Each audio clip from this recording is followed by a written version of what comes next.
First of all, we thank God for all.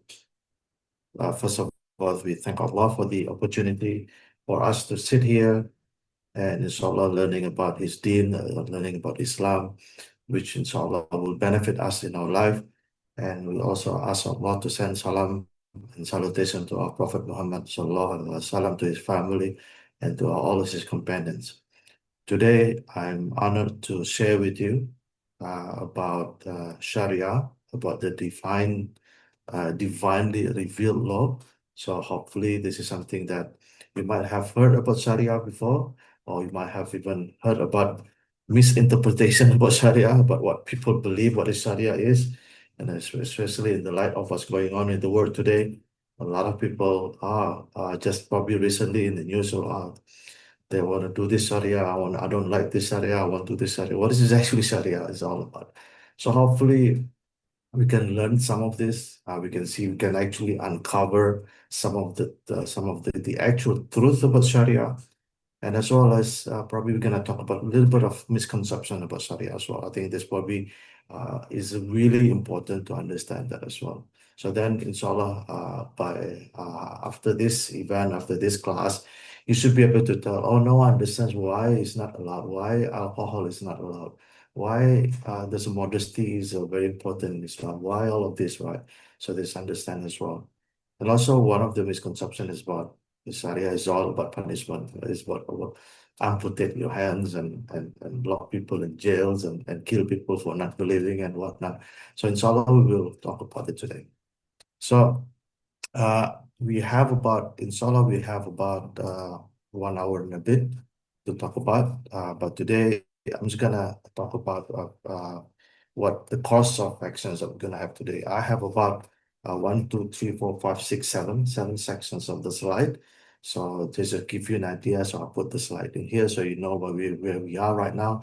So I'm gonna, first of all, let's do the quick introductions first. So what I mean by introduction is actually just quickly what is Sharia? So at least when we go through the next section, the next slide, then we have more, at least we have a context first. So what is Sharia, right? Sharia, let's say what it's not for, right? Sharia is not about like a one single uniform legal code. No, Islam is like this, Islam like that. No, it's not about that. So we start by what is not. It's not Sharia is not only about punishment, no, it's cutting people's hands and so on. No. And then one of the what people say as well is that Sharia is not compatible with the modern values. So this is not about that as well. So it's actually the old traditions backward 1500 years ago, the law that was implemented in the very far land is not relevant for this. Right? And also Sharia encourages violence. Is that really the case? Right? So let's go from etymologically. What is actually the word Sharia? The word in Arabic Sharia means actually path. Is actually the path when in the desert, like it's very water is very precious. I think even now precious. Everywhere water is a precious, a source of life. However, of course, in the desert, it's a scarce. It's really rare. So anything the path of the source to water, right? So you can imagine now is about the path of life sustaining water is an object that's very important to our life. So the word Sharia is actually what is the path to go to source of water. Wow. So what is actually symbolized, this is about guidance, this is about sustenance. Right? The reason we can live because we have water, right? So if you understand this, right, so then at least it gives you a different perspective now what actually Sharia means. Now, of course, that is linguistically. Technically, it means divine law. Divine law means the law or the rules that revealed by Allah subhanahu wa ta'ala, by our God, the creator. So I just really emphasize here the creator. When the creator, like for example, in the industry, for example, the new iPhone 17 is out, right? So the creator for that iPhone 17 is Apple. So then any manuals about that should be coming from Apple, right? So it is very easy for our mind to understand that. So if this is actually revealed by the creator, who the creator is, the one who create human. So he will be the perfect being that will also provide guidance for humans. And then what is meant by divine law is not only about punishment, it's about ethic, it's about legal. So this is, I guess, I think this is for the first page. I want everyone to understand that, right? So it's really important to see that Sharia is all about law that given by Allah, our Creator, because He's the one who created the human. Then He should be the one who understands us, right? He understands, He gives us, so we can yeah, we use that for our benefit. So just a quick introduction about what is Sharia. So then let's go, but I mentioned about law. I mentioned about guidance. So then, do we need guidance? Why do we need guidance? Now, this is guidance. What is the guidance actually? The guidance is something that allows us to have to know what need to do, right? The whole world is full of uncertainty, complexities, anything, everything change.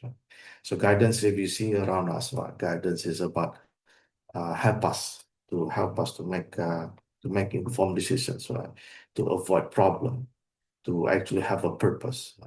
If you go to the MTR station, the MTR stations give you the direction where to exit, what is exit A, what is exit B. We need it. Once you already know already and in your memory, it's easy for you. But someone who just come to the MTR station, they need to know where's the exit A or where is exit B, where's the platform. They need guidance.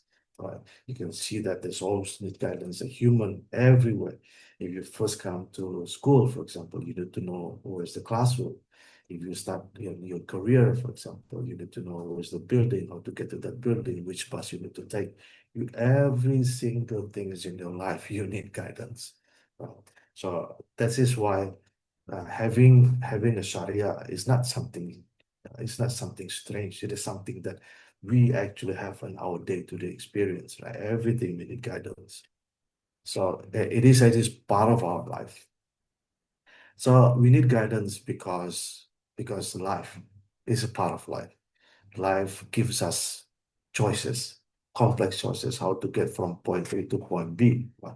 You want to be, if you have more money, take a taxi. If you have less money, take a bus, for example. We have choices, right? And we don't know what's going to happen to us. We have unpredictable change. It's going to be typhoon, right? So we need to know whether we should be out tomorrow. Let's look at the Hong Kong observatory website. We need to know something. So that's also part of guidance. So it is, in a way, like anything, our responsibility. So seeking guidance is not something new. It's not something. It is actually help us to really understand almost every aspect of our life. Because why? It is us human. We need clarity, right? We have a purpose and as well as the wisdom. So this is about it. So just to highlight that, guidance is actually everywhere in our day-to-day experience, whether you want it, whether you like it or not. So it is guidance everywhere. So then it is very easy for us to derive them.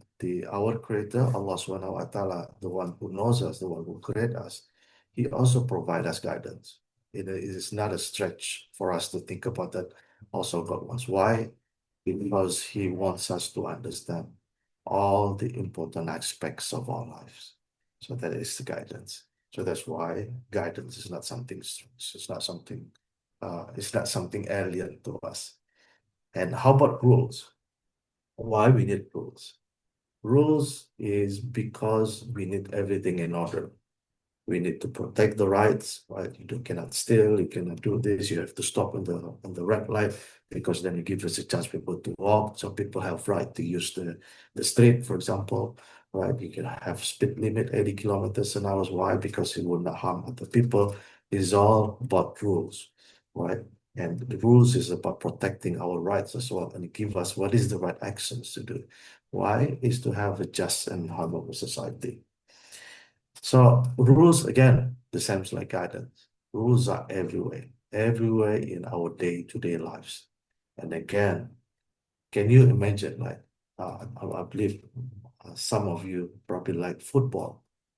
So football, if you think about football, I don't know recently, man, someone just told me there's a big football superstar just went to Hong Kong, for example. Like, some people like football, some people like.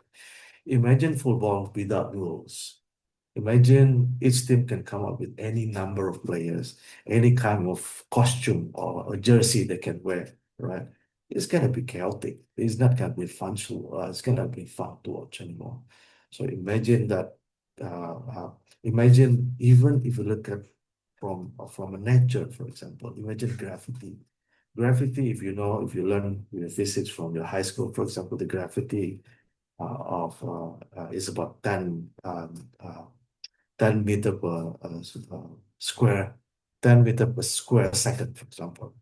So imagine that the Earth has a changing gravity.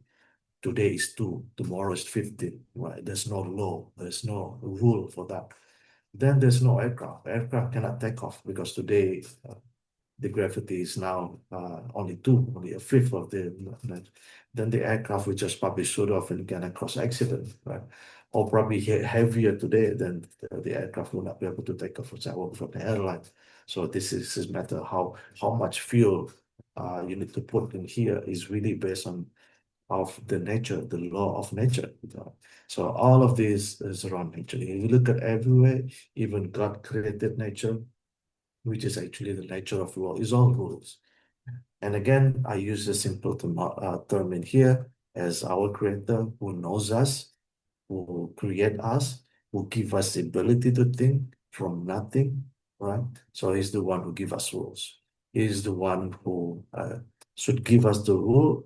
So that means we should be able to have a better life. We have to have good understandings about life as well as how to live our life. So that's all why we need rules.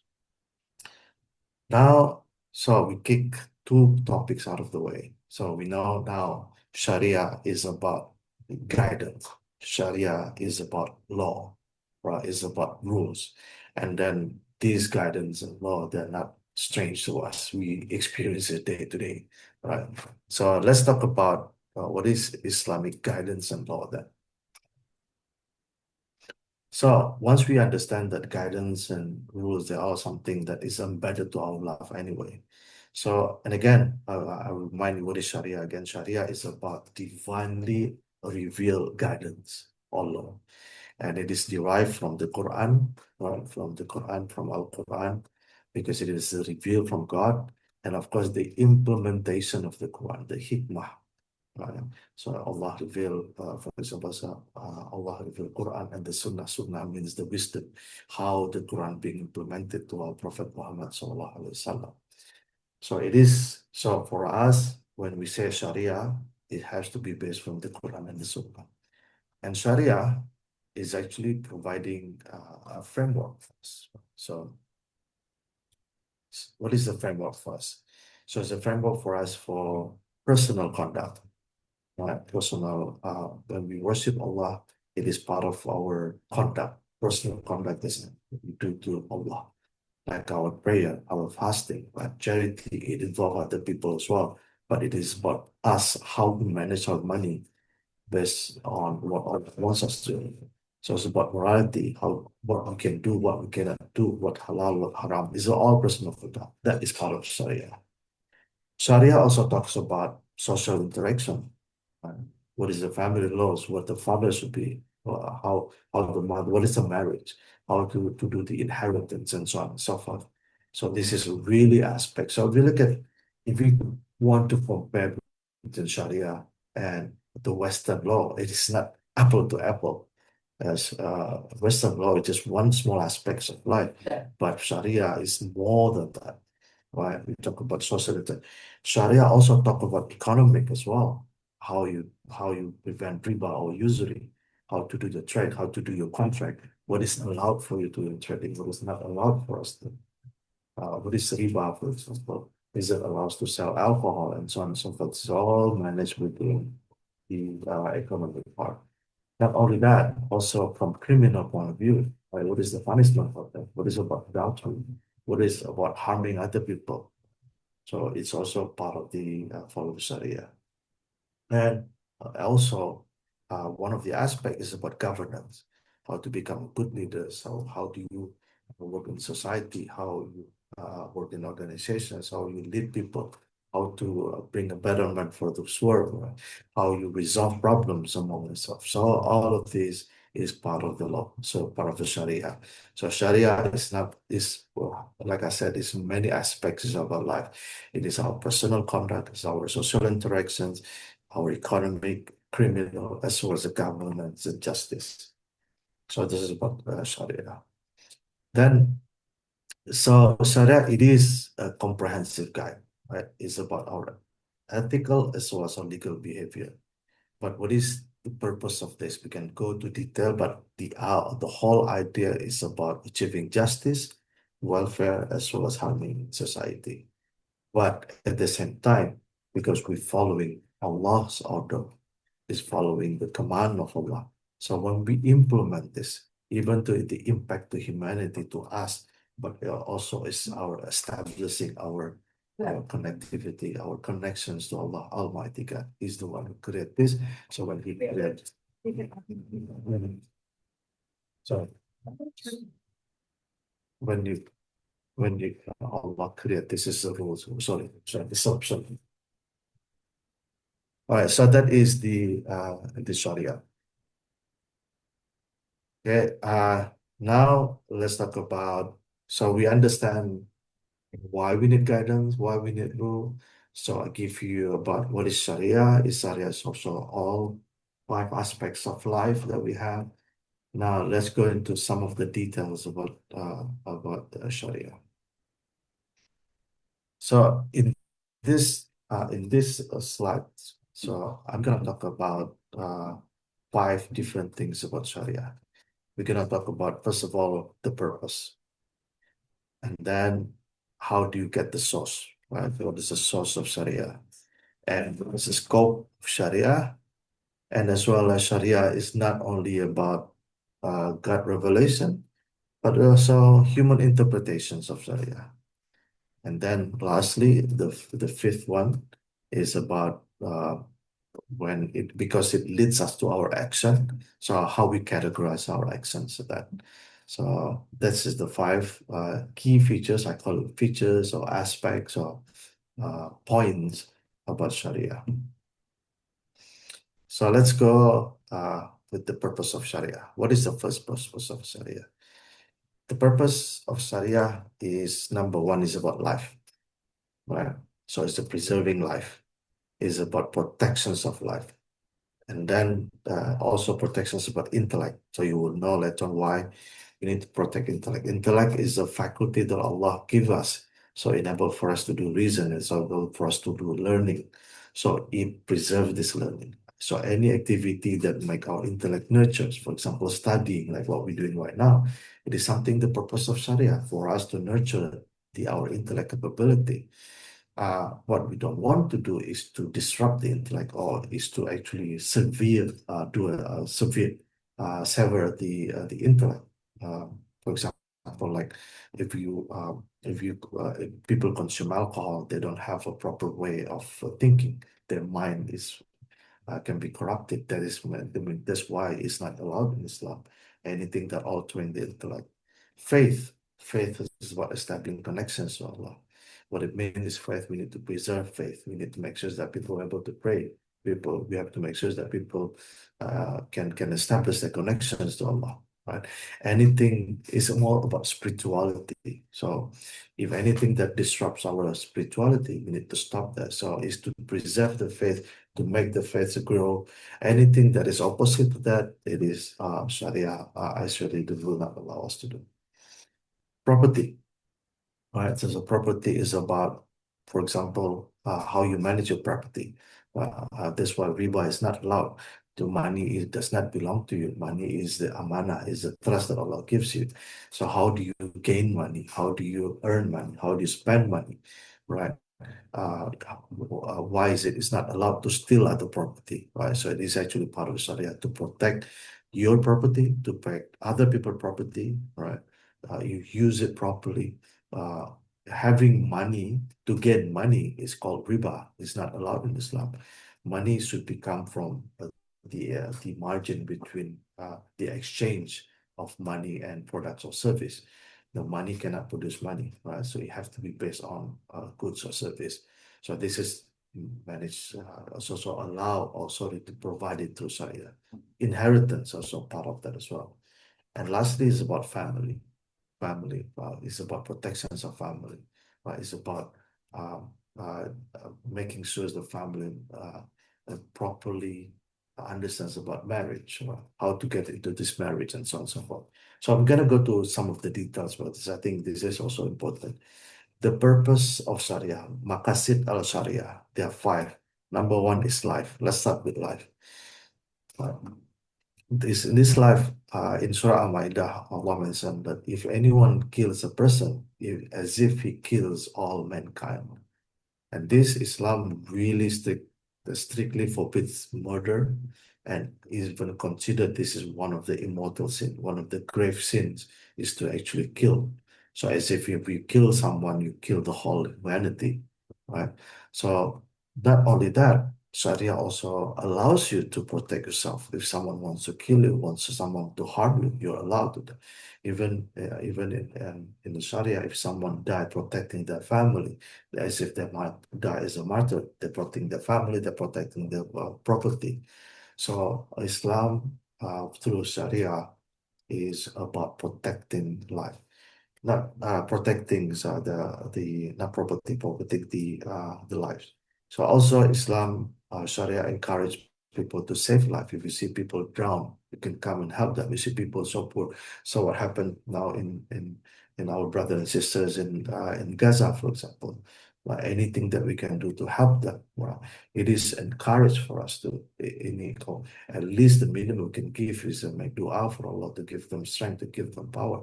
But also we can send them any donations that we can do, anything that we can support, even a small change in the WhatsApp status and your Twitter, and to give them, this is part of you of action to save life. And this is valued in Islam. This is encouraged in Islam. And then also, because it's about preserving life, that means anything that is endangering life is not allowed in Islam. That's why suicide is not allowed in Islam. Even though your own life or other people's life, anything that potentially endangers, for example, narcotics and drugs and so on, right? It is actually endangers your life, endangers the people around you. It is not allowed in Islam. So that is about preserving life. Remember, there's five of them. One is about preserving life. Number two is about preserving intellect. In Surah Al-Ma'idah, Allah mentioned that intoxicant is from the work of shaitan. So Islam safeguard intellect, right? So we can think and act responsibly. It is very important. If you see people when they're drunk, right, they do they cannot control what they say, they cannot control what they do. Even if you look at right now in the Western countries where drinks are allowed, right? They even stop you drinking 2 hours or 3 hours before flight, for example, if you're a pilot or before you drive, no drive and drunk, because they understand that drinking will impair your judgment. It is not good. So the human, when they make control of this, okay, as long as you don't do while you drive, that's fine. No, Islam is a complete totality. Anything that will impair your intellect is not allowed. So rather, while you're awake or you're not awake, whether you're driving, you're not driving, is not. So it's actually to protect us. Anything that nurture intellects, like educations and knowledge, Islam encouraged that. Islam encouraged us to go. If you have finished your high school, finish your secondary school, continue with university, it's always encouraged, right? You learn until from your born until your death, right? So it is continuous improvement. That's why learning is something rewardable by Allah, right? Because it is part of nurturing our intellect. And of course, uh, with the fact of that Islam also discourage exposure to anything that's corrupt us, right? Any entertainment, anything that allows us to make irrational thinking, right? anything that is, for example, movies nowadays, there's a lot of ideology, a lot of negative ideology about LGBT, for example, about anything that is completely opposite to Islamic teaching. It is heavily discouraged for us to entertain yourself, to read, or to anything that's harm from ideologies, anything addictive, not addictive, addictive behavior, right? So anything that is addictive, anything that's harmful ideologies, and so on and so forth, it is discouraged in Islam. Why is that? Because Islam of Sharia is all about preserving intellect. Number three is about preserving faith. So Allah mentioned in the Surah Baqarah, establish Aqimus Salah wa Atu Zakah, establish the prayer and give the zakah. So what is this? So Salah and Zakah, Salah particularly, is about our connections to God. So Islam is about preserving one of our spiritual need, one of our need from physiological need, from self-esteem need, all the, if you remember the Abraham Maslow's hierarchy of need, and at the top of that is a spiritual need. Right? So spiritual need is about connection. It is something that embedded to any human being. So if you remember, وَمَا خَلَقْتُ الْجِنَّ وَالْإِنسَ إِلَّا لِيَعْبُدُونِ, I did not create human and jinn except to worship Allah, right? To worship me. To worship is a part of our need. Human is a need to worship something that is outside of this world, which is greater. It is part of America. And this is our spiritual connection. And that is what Islam is all about, is preserving the faith. So that means maintaining prayer, reminding people to pray, establishing masjid, and so on. It's something that is highly encouraged. So if you see if someone built a masjid, they will have this reward. Someone do, because why? Because it's all about establishing places of worship, places of where people connect to God. Anything that is spiritual distractions, like watching pornography, for example, this is the spiritual distractions. It corrupts your mind. A lot of studies actually reveal that it's actually make people corrupt, make people have anxieties, a lot of issues of entertaining yourself is something like that. So it is not allowed in Islam. Why? Because it is the opposite of our connections to God. Anything that allows, anything that is promiscuity, is adultery, it is not allowed. Uh, and then within the prayer is about congregational prayer. So Salah in Jama is about fosters the sense of community.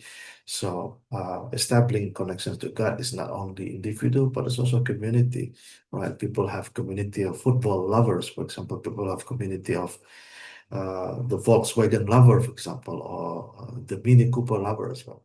So the people have community based on certain interests and likes. Islam has about community as well, community of getting together with strengthening their beliefs, the mutual supports and whatnot. So this is about the Sharia comes to preserve the faith. Next is property, right? Surah Al-Ma'idah, for example. I didn't give you the context, but you understand the context. To the thief, amputate their hands. Of course, it's not just go around and amputate people's hands, but on a certain context and a certain law and so on, which we can discuss it on. But the idea is Islam, or through our Sharia, is actually prohibit theft, any fraud, bribery, any misappropriations of wealth. You use wealth to destroy a nation. You use wealth to get people drunk. You use wealth to promiscuity, from adultery. This is not the right way of using wealth. Right? So uh, uh, it's about how you manage, how not only how you gain your property, but also how you spend your property. So that's why anything that around property, like a contract, business contracts, it is part of our Sharia. If you look, if you for Surah Al-Mu'minun, for example, right? But Allah mentioned that part of the movement, if they maintain to make sure the fulfillment of contracts, it is part of the being honesty and fulfillment of contracts. Why is about involving property, any property, right? in the longest verses in the Quran, Al-Baqarah 282, if I'm not mistaken, is all about, having a contract, having contract written. If you have any agreement between you, even if you with your good friends are just small amount, can I borrow 100, blah, blah, make sure it's written. So Allah through His Shariah is making sure that we really take care of this property, right? If we really do not take it, do not take it lightly, because brothers kill each other because of inheritance, for example, because of money, right? People will hate each other. People will fight. People will go to war because of what? Because of wealth, right? So it is very important to understand that. So that's why Allah, through His Sharia, through His guidance, want us to make sure that we have a proper understanding, proper way of preserving this property. Also, system of inheritance. The only verses in the Quran that is so clear, so detailed, is about the inheritance, the verse of inheritance, right? So how the wealth is properly distributed, right? Also about giving to the needy, right? So it is part of our pillar of yeah, Islam, to actually give money in the number of 2.5% for your asset and so on, right? Economic inequality, we have to get rid of that, and then to make sure that the society protected from the any poverty-driven crimes. In one of the stories during this one of the Islamic history, when they found someone stole from someone's property or someone's farm, and they found her stealing. And so, why are you stealing? Because I'm hungry. And why are you hungry? Because I don't have food, and so on. So the person is not get punished. Who's get punished was actually the governor of that area. Why you have poor people in here? Why the rest is about the balance of economy. So it's not the people who still get their hands amputated. It's actually the governor who are responsible to make sure that there's no poverty, especially the balance of economy. So it is, if you understand this, right? If you understand it's about Islam, about Sharia, it's not all about what the media or whatever the people who especially what we're having nowadays is the Western media particularly tells us about what is Sharia. No, Sharia is about economic distribution. Sharia is about making sure people is not they're not poor because of that. So then that is I will continue on the property, right? Islam also forbids about riba, the interest-based transactions, not allow you to do that because it causes a lot of damage on that. And then if you damage someone's property, you accidentally hit someone's car, you actually ruin someone's bicycles and whatnot. It is actually in Islam for you to make sure you compensate it fairly, right? You need to pay for that. You need to do this. So it's not easy. And then how about the governments or people who corrupt and steal money from the people, and any embezzlement is not allowed in Islam. There's a lot of hadiths and a lot of stories in Islam that it's not allowed for us to use, especially to anything that is public fund. Right? You do it because of the way you want to do it. It's a corruption and embezzlement. So everything, all aspects of a property, right, is ruled through our Sharia. And last but not least, is about family. So Allah mentioned in Surah Nisa that the Lord created humanity from one soul and its pair, is about encouraging to build stable family. How do you build stable families? To proper marriages, right? And if that's why marriage is also a lot of path and rules, and how to get married, how to have the ta'aruf, the early engagement, the early relationship before going to marriage.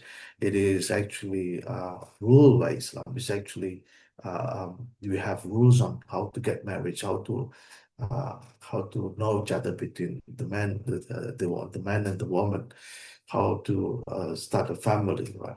How to you to protect your family, to protect anything and the harmful practice and so on. To start having marriage as well is part of the protections. We have desire, we have one of the need that we have is to have sexual relationship. So Allah gives that need to us. Then Allah also gives the halal way of doing that to what? To marriage. So marriage has a lot of benefit. Is a proper, or definitely is about family. Building a good family start with a good marriage. But it's also part of Allah fulfill our need, which is a need of compassion, need of love, need of sexual desires, and so on. Of course, family is all about care. You care to your family. It's about how you educate, how you provide your children. It's about making sure have stability and the physical, emotional, as well as to teach them how to pray to Allah, how to do this.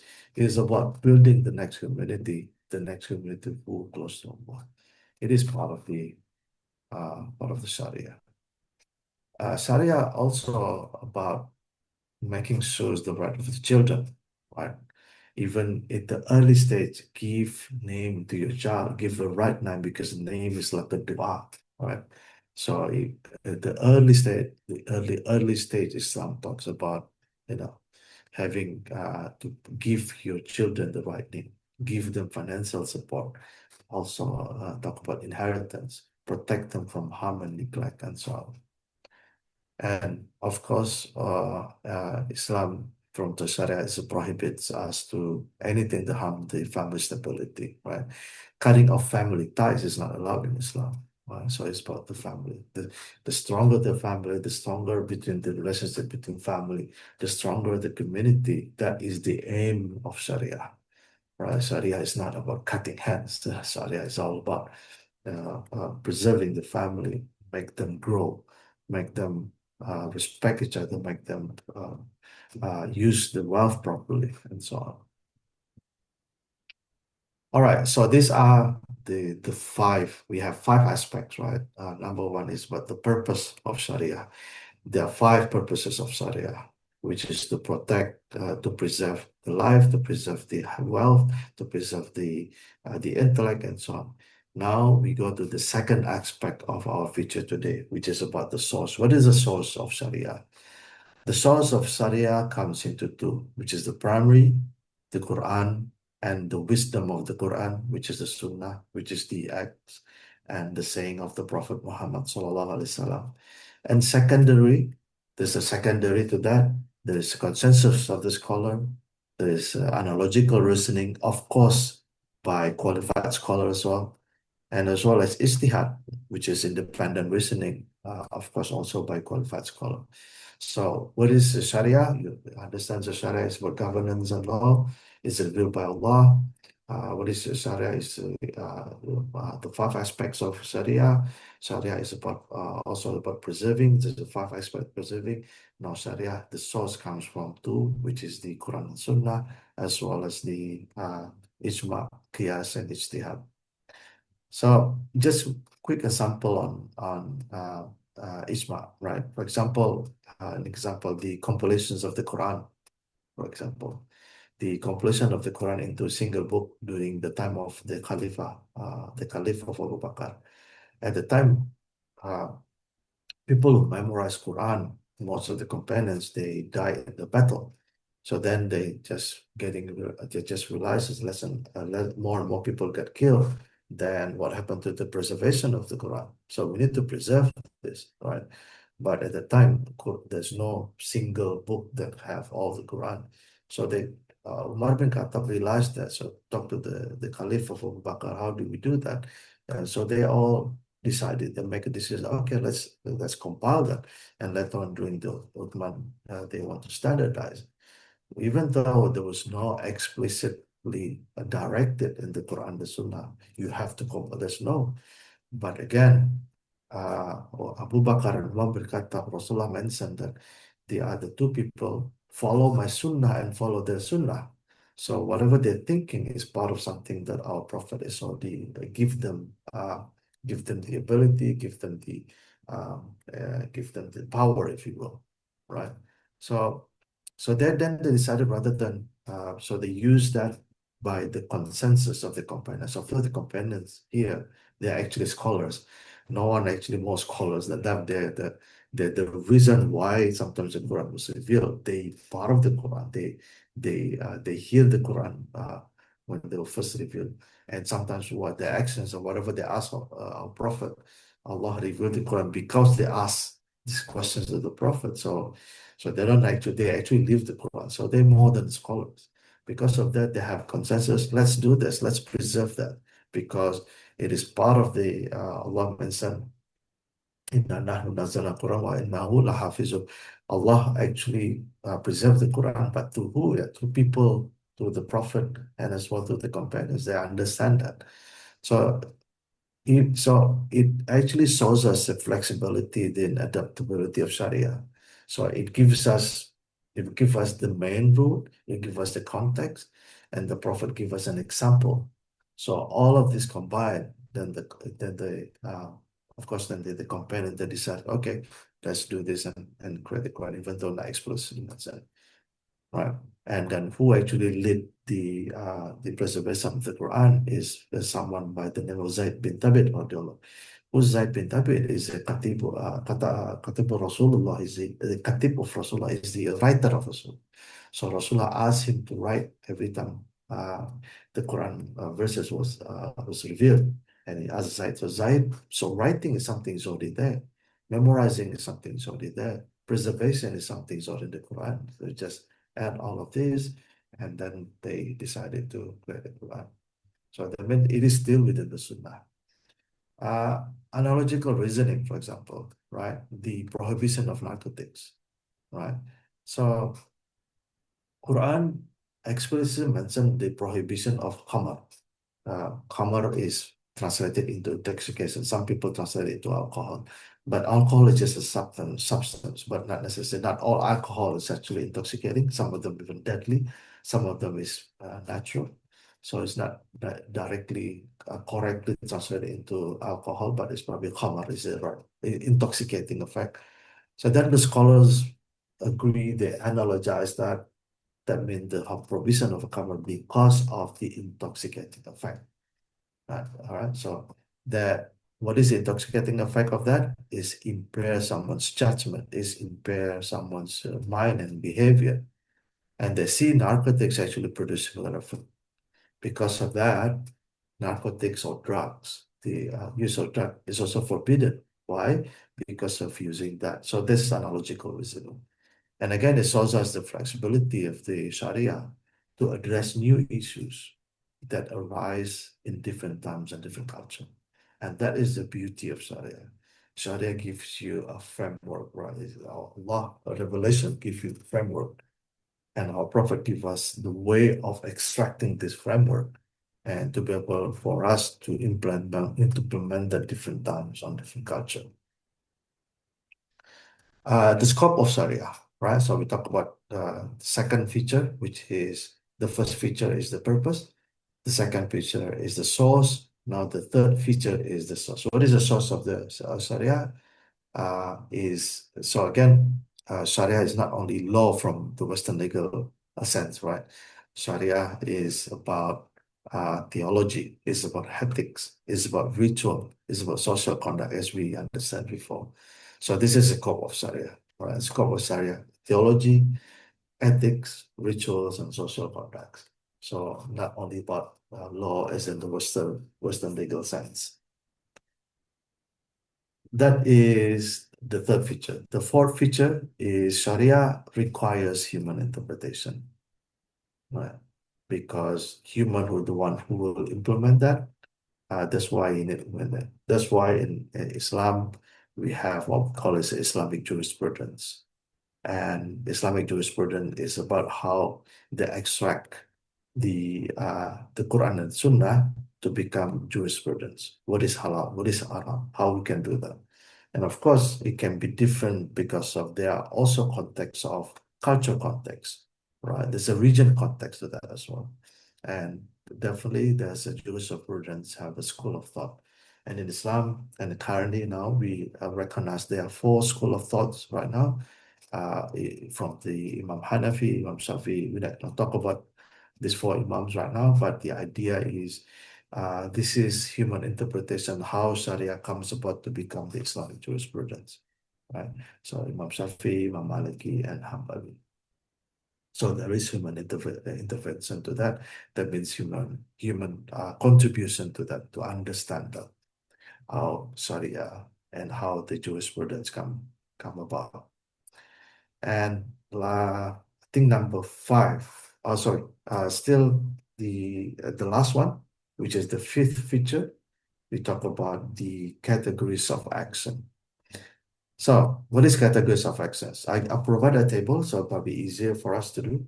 So Sharia is about actions. It's about whether you do it or you don't do it. If you do it or if you don't do it, is it rewardable? Is it sinful or is it neutral? So that is, and I just put a table here so to make it easier to understand, right? For example, something that is obligatory or mandatory or wajib. So if you do it, it is rewardable for you. If you don't do it, it's going to be sinful. So you have to do it, right? So for example, like in Hong Kong, when you have a certain threshold of your salary, you have to pay tax. So if you pay tax, it is good for you. If you don't pay tax, you might end up in jail, right? So something like that. Something in Islam is called a wajib or obligatory. Something in Islam is also in Sharia is about mustahab. Mustahab means if you do it, it's a good point for you. If you don't do it, that's fine. There's no sin for you. There's no reward for you. There's no sin. There's no reward. But if you do it, you have special. For example, in my office, for example, if you have a certain grade level in the office, you can work long hours. It's up to you, right? If you don't work long hours, it's also quality. If you work long hours, you probably get reward. You get more done. You get more stuff done. Something that is mubah, it is whether you do it or you don't do it, it's the same, right? So, for example, people eat chicken, for example. If you eat chicken, you say Bismillah before you eat it, you get reward because of you following the command of the Prophet Sallallahu Alaihi Wasallam. But whether the chicken is a fried chicken, whether it is a stewed chicken, whether it is grilled chicken, you don't get reward eating grilled chicken compared to fried chicken first. So you don't get reward for that. Or for example, if you some people probably from a culture where they eat biryani, for example, biryani is the best. Yes, for you, for me, it's nasi goreng is the best. But it's just because I eat nasi goreng, I have more reward than people who eat biryani. No, it's a natural. So it's not sinful, it's not rewardable for that. Of course, if you know now, nasi goreng is more nasi means for rice, goreng means fried. So nasi goreng is fried rice. Dislike or makruh, right? If you do it, it's natural. You don't have reward, you don't have sin for that. But if you don't do it, you actually got reward for not doing it, right? I think one of the example is during the time of Prophet, if you pray, you're close enough to people to make sure that you have a good smell from coming from the mouth. So that's why eating something that potentially causing nuisance in smell, it is not allowed, right? It is makruh, right? If you don't do it, it is rewardable for you. But if you for some reason I cannot eat without garlic, for example, okay, eat garlic, then it is makruh, right? But it better you leave it, especially before prayer. And then lastly is about haram. Haram is you cannot do that. If you do it, that is gonna be punishable for you. But if you don't do that, it's gonna be rewardable for you. So these are the five actions that we do around Sharia. So Sharia comes into these five different categories. All right, so these are the five categories or five feature of Sharia. So we already have about 50 minutes. So I think we almost come to the last two part. So we understand that what is Sharia is all about. Sharia is about guidance. Sharia is about rules. We understand what is the scope of the Islamic guidance, right? And then we go about five key things about Sharia, about what is the purpose of Sharia, where is it coming from, what is the scope of that, and we talk about Sharia also requires human intervention to translate it to us with different region, different time, different zone, and as well as what is actually if we do or if we don't do what is in the Sharia, what is the impact to you, what is sinful, what is rewardable, or whether it is neutral. Now, let's tackle some of the misconceptions, especially with the Western world of the Islamophobia industry. Right, Islamophobia is actually industry, it's a multi-billion-dollar industry of Islamophobia. It's about fear mongering. So, but it's what a different topic altogether. So, what is the misconceptions about Islam? There are actually many.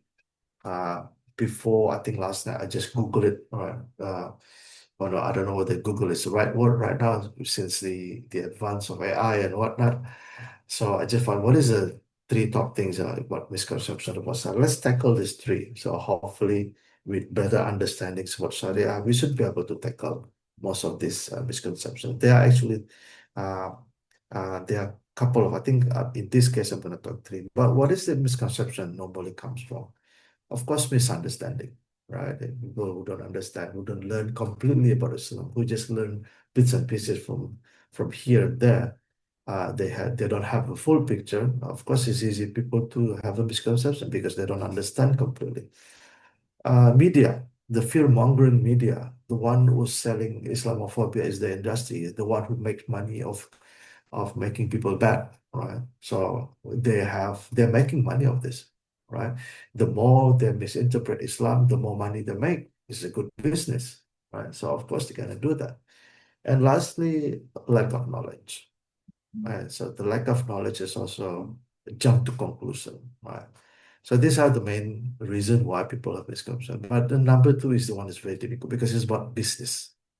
If so, business, what are you doing? Selling false business, selling false news, right? That is part of.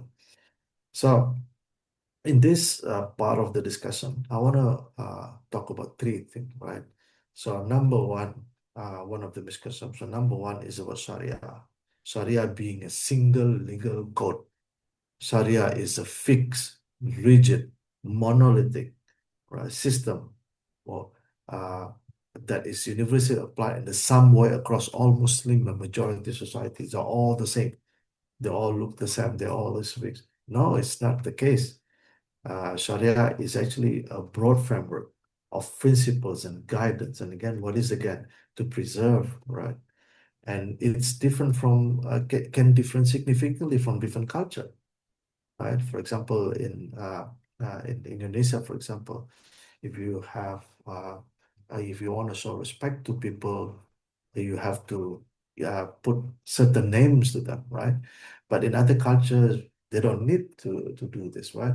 But it doesn't mean that they're not respecting, they're respecting, but in a different way of the respecting it, right? I think I was watching this. This is a certain society. If you become the guest, and then if you drink the provide drink to you, if you drink it, in order for you to show respect to the host, you need to make a slurping sound like that. That's to show respect. But other part of Indonesia, making slurping voice is considered impolite. So you have to make it quiet, right?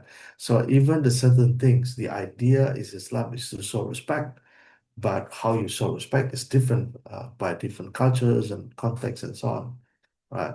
So it is not universal. It's not monolithic legal system, but it's flexible. Depends on area, depends on school of thought, depends on culture, right? And then it is actually it refers to the product of jurisprudence, the mazhab we call it, right? Which involve human interpretation. Human interpretation can be different. That's why interpretations can differ widely. So that is the first misconception. The second misconception is what Sharia is all about punishment. Right? It's not just amputate their hands, right? Or flog them to death, stone them to death. So no, it's not. Sharia is not all about that. It's covered the whole aspect. As I mentioned to you, when they found someone who steal, and then the reason they steal because they're hungry, they don't get the punishment. the governor or the leader of that town get punishment because they don't look after. So look at this, it's actually very fair. So Islam, not about punishment, it's all about building up the understanding, educate the people first, right? Train them and campaign the good things about them, maintain the relationships, and so on and so forth. In the event of harsh uh, law infringement, then you get some punishment. So punishment is only a tiny portions of that, right? Even some of them require strict evidentiary, for example. For example, if you find someone, make sure you do performing zina, make sure you have four witnesses, and four of them have to see them, right? So it's almost impossible to get four minutes almost public. So this is, and again, there's a lot of things we can talk about. And again, Sharia, as mentioned, is all about also mentioning it's about mercy, about repentance is more. The Western law is about fear to state. Islamic law is about fear to Allah. It's about connection to Allah. It's about how we run our life here and how we can benefit in the hereafter. It's a different concept altogether. It's a different context. It's not apple to apple. So Sharia is about mercy, repentance. Even many offenses during the time of the Prophet, even the Islamic law, can be resolved without actually through punishment, right? So it's not about punishment. And then lastly is what Sharia is not incompatible with the modern values. You hear this from time to time. Sharia is static, outdated, is all 1500s from the desert somewhere, doesn't understand human right, doesn't understand democracy, doesn't understand pluralism. No, no, no, no. Sharia is not. That's what you understand today. Is dynamic, it can be interpreted. We have a system that it will be able to interpret. We have fatwa, we have, so it is evolved over centuries. Legal scholars have historically adapted to varying contexts. Many Muslim majority countries, for example, they have a different way of implementing it based on even the modern legal framework. So, of course, we're going to talk about this. We have to ask people who understand law. But the core objective of Sharia is about uh, really about especially the protections of life, intellect, faith, property is really aligned with the universal human right. Right? Of course, if you base from understanding of people who don't believe in the existence of God, there's a different, right? But people who come from the lens or from the worldview, if God actually give us the law that manage the universal human rights. So it is actually contestable. We can talk about it. And any misapplications or abuse is actually coming from the political and cultural factors, not within the principle themselves. That is very, very important to highlight. That uh, is just some cultures intervention and then not actually the principle. So these are five, the three main misconceptions about Sharia. I tend to get it more and more, but I was thinking to get it more, but then I tend to just keep it to three, but at least people have an idea what is the commonly the misconception about Sharia. They think Sharia. So if we have the governance that look after the poor people, the elder people, that's Sharia, right? So is Hong Kong implementing Sharia? Yes. Why? You see, there's a government in Hong Kong, they look after the elderly. They give the house of the welfare, for example. That is Sharia. That's a part of the Sharia law, part of the Sharia teaching, right? Uh, uh, the government gives money for education, for example. This is a Sharia. Sharia is all about preserving intellect, give us education. So it's all about Sharia, right? That means there are certain things aligned with Sharia, there's certain things not aligned with Sharia. That is one of the key messages I want to bring here.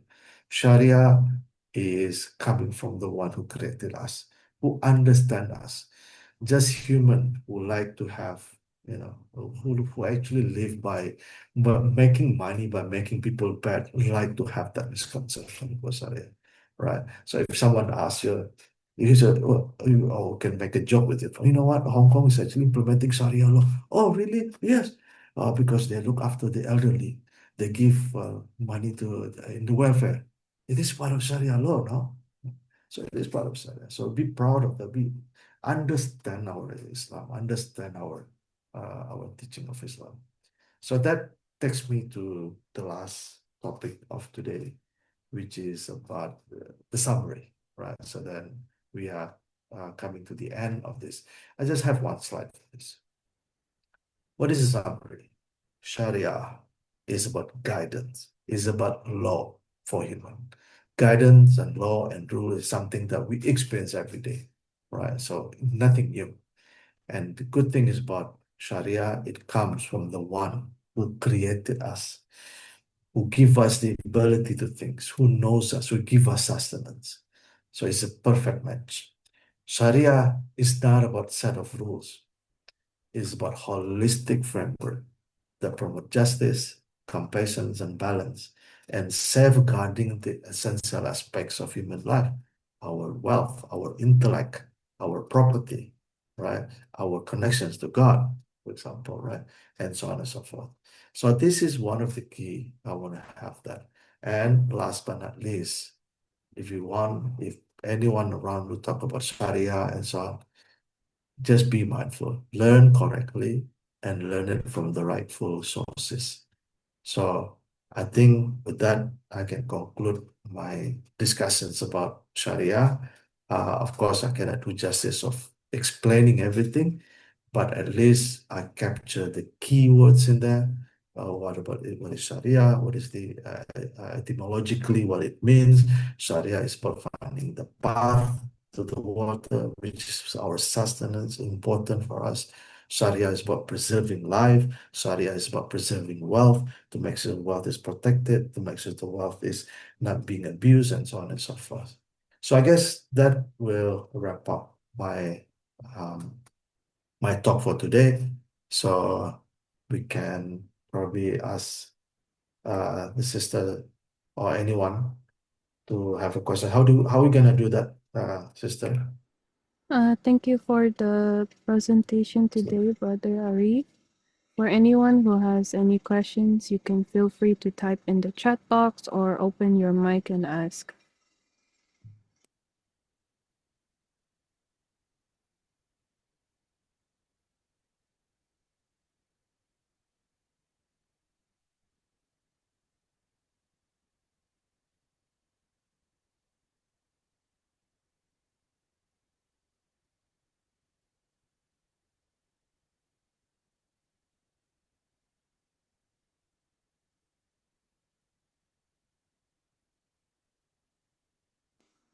We have a question in the chat box. Someone asked, what if the food contained little alcohol? Is it forbidden to eat? I also heard people said we cannot say cheers with soft drinks. Yeah. All right. I try to answer it from a common knowledge point of view. Um, let's say, is it okay to eat if it has alcohol? I think, and again, the alcohol can have what is not allowed in Islam is intoxicating substance. So anything that make you intoxicated. That's why our Prophet says anything that intoxicated in a big portion is not, it is haram in a small portion, right? Let me give you this analogy, right? Give you this analogy so it's easy to understand. And I'm so sorry if uh, because my teacher used to give that to me, and then I find it very, for example, urine, right? Urine, of course, is disgusting, right? So medically, if you put a small drop of urine to your drink, it will not harmful for you, the drink. But you know it's coming from urine. Will you take that drink? Right. So because in the big portion it's disgusting, in the small portion it's also disgusting. So that's how my teacher used to teach me, right? So that means uh, even because based on the hadith of the Prophet Sallallahu Alaihi Wasallam, one in the big portion is intoxicating, then it's a small percent, is still haram. So is a content little alcohol is still haram, right? If this alcohol is intoxicating, right? Of course, alcohol is a big family of chemical product. Some of them is not consumable, like for example, the alcohol that people use for fuel. If you drink it, you die right away, right? Uh, some people is alcohol that is a part of the family within alcohol. They're not actually intoxicating, right? If you drink tons of it, you probably you will not get intoxicated. That is a different one. But I'm sure the question is about alcohol that is intoxicating. If it is intoxicating, then a small portion is also not allowed. I also heard people say we cannot say cheers. I'm not sure about this. If the cheers, anything that, again, anything that associated uh to something that is haram, then we try to avoid it in general. So if for sure it is related to that. What is, I think, I hope that answered that Lam Yi Kate, so I hope uh, that will give you what is the best way to learn Sharia in the academic field? And again, Sharia is about um, well, how can I answer that? Um, if you properly, Assalamu alaikum. I can Sorry, I maybe I can can explain. Maybe I can explain the question a little more. yeah. Yeah. So my question is, I'm someone who is studying religious studies, and I really want to take up Islamic studies as my field of interest. And right now, I'm exploring different areas within the Islamic studies, and I wanted to know maybe if I were to take up Islamic law, the Sharia, as one of my areas. So, what's the best way to start with, like the first step? If you okay, I'm not, probably I'm not the right person to understand in Mhm. terms of academic progressions on that. But I do understand if this is Islamic institution like university or whatnot, they do have curriculum. They do have, for example, the hadith, and part of the hadith, I think it will not be like a course. Will not be like a program, but we will with the course within the hadith studies, for example, jurisprudence, right? Anything about Yeah. jurisprudence is considered that. So probably if you take the study of hadith, they will include jurisprudence, Islamic jurisprudence, or that. Or I don't know whether Islamic jurisprudence is by its own program, or probably there's one, two, three courses within that program. I'm not sure 100%. So there's something that you need to check within that university if this is something that you want to look at from academic point of view. Jazakallah khair. Thank you. Oh, yeah, cool.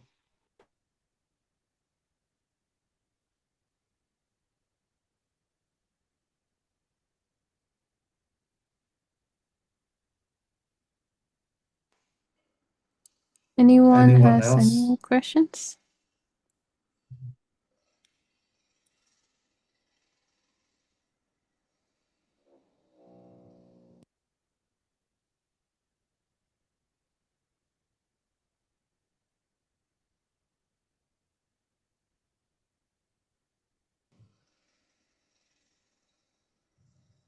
Is anyone of in Hong Kong? Sister Lisa, do you know?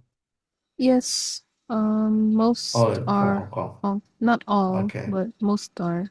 Yes. Oh, there are people from outside of Hong Kong as well. Yes, we have different countries, Okay. but I'm not sure the country name. Okay.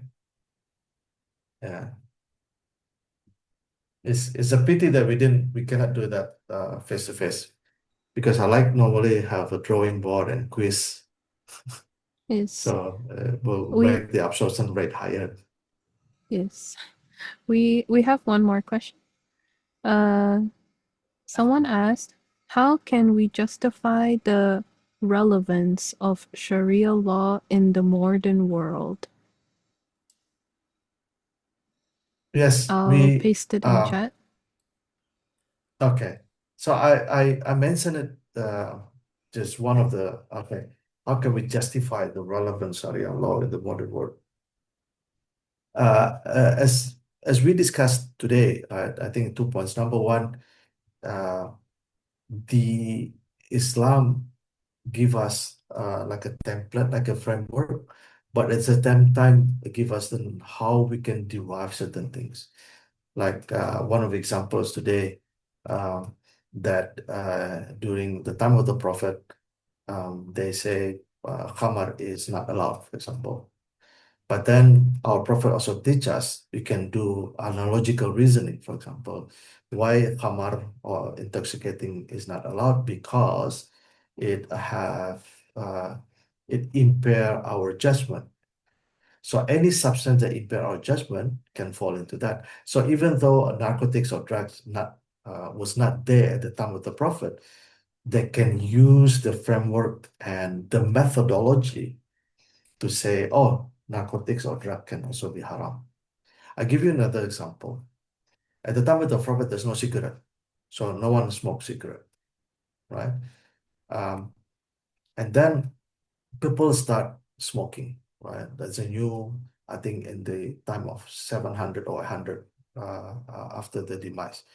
And then people start smoking, and then when they smoke, when they pray, they smell really bad, right? Because of coming from the smell of the cigarette. So then the scholars then they say, oh, if you come to the prayer, you smell bad.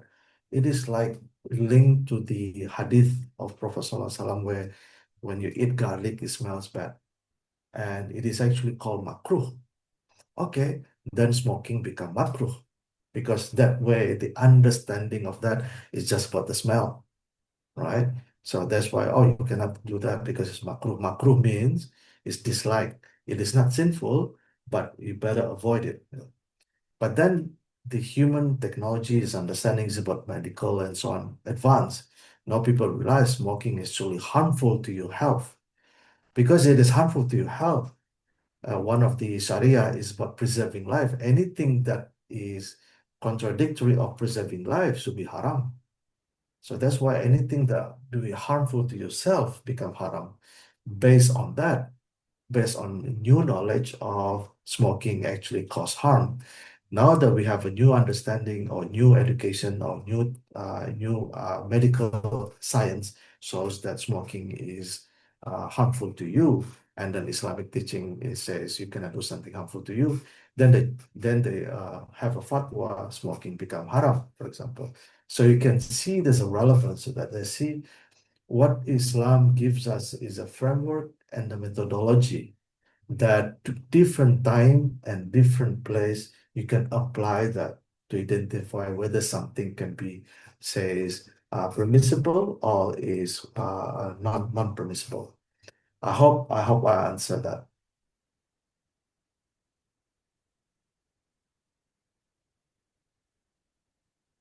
All right, so another question.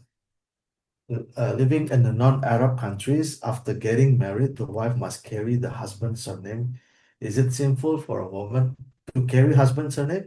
Now, now again, this is very interesting because I think I have been asked many times, mostly by the Indonesian as well, because think about it. The cultures, and I'm just going to give you so I can relate to that. I can relate to that. In Indonesia, for example, when a woman married, for example, they call them with the husband name, right?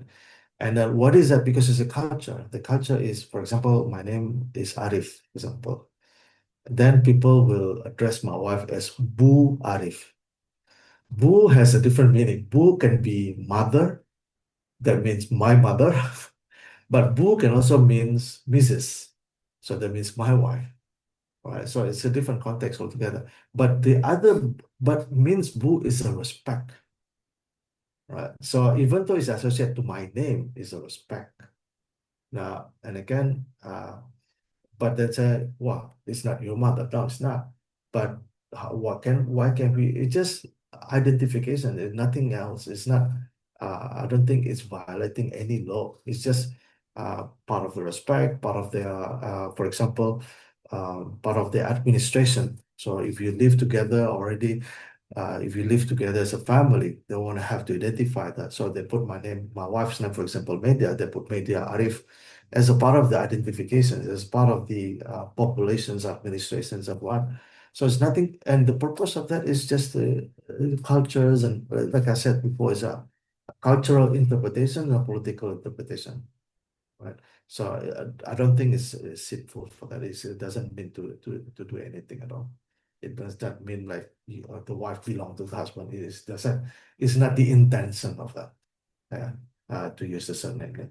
It's just culture and Allah to Allah. Only Allah knows best.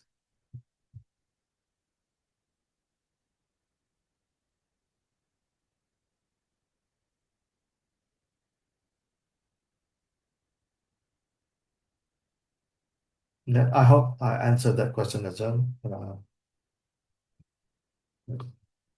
Yeah, I think I just give you a good example and something that is related to culture. So it's a very good story. When I was informed this story, I was actually smiling. There was one Malaysian Chinese man. He converted to Islam, and then the government administration, when you convert to Islam, you need to register to the Ministry of Religious Affairs or something like that. So one of the rules is that when you become Muslim, you have to change the Muslim name. This is the rule, okay? And then not only that, you have to change your father's name. So for example, his name is Lim something, and you ask him to find a Muslim name, right? And then, for example, Muslim becomes Saleh, and then his name becomes Saleh bin Muhammad, and he doesn't like that, right? So this is wrong, and he actually, what Muslim name is actually is very educated. He learned Islam first, right? So he learned Islam, so he understands, he knows what the difference between Islam is better. So, no, there is no Islamic name per se. Islamic, look at Abu Bakr. What Abu Bakr means? Abu Bakr means the father of camel. Do you think it's Islamic name? Or because he knows to explain that, right? So Muslim name means something that is good. It can be any culture's name. It doesn't matter. Like for example, Zainab. Zainab means flower, for example, right? It's a good name. But in Arabic, if someone, that's why, and he actually managed um, to persuade the government officer, so he keep his name. He doesn't have to change his name because my name in Chinese means something good. Exactly Islamic name. My name is already Islamic name. Right? I don't have to change it. So he keep his name. And they actually give a lesson to the guy. So do not mix it Islam with your cultures and politics. So that's why it's a very good way. When you told me the stories, I was smiling. It's good. Yeah. Because sometimes in Hong Kong, when I see people embracing Islam, they say, "Oh, change your name to Muslim." I said, "No, no, no, no. His name is already Muslim enough. Islamic name means good name. Right? As long as certain rules that Rasulullah taught us, as long as the name, first of all, does not relate anything shirk. For example, the name of Abu Bakr, his original name is Abdul Ka'bah, the slave of Ka'bah. This is not allowed. You can name Abdul with Abdul Allah. Yes, you can. Abdullah, for example. Yes, you can.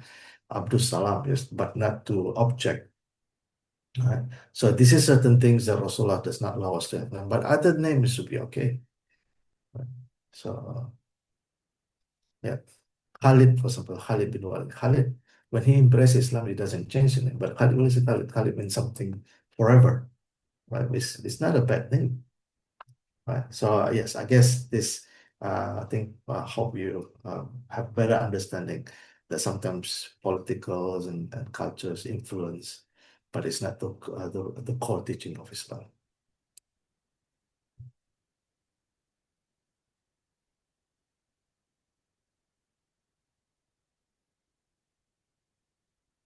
Is there Anissa? Do you have any more question? I think if there's no other question, we can end it here Okay. because I don't receive any more new questions as well. So, thank you, Brother Arief, for today's presentation on Islamic law. We will send the PowerPoint to you after a while, and then share you the Facebook post and everything. Next week, same time at 2:30, we will have a topic on Islam and human rights, and I'll see you all next week. Jazakallah. Assalamualaikum warahmatullahi wabarakatuh.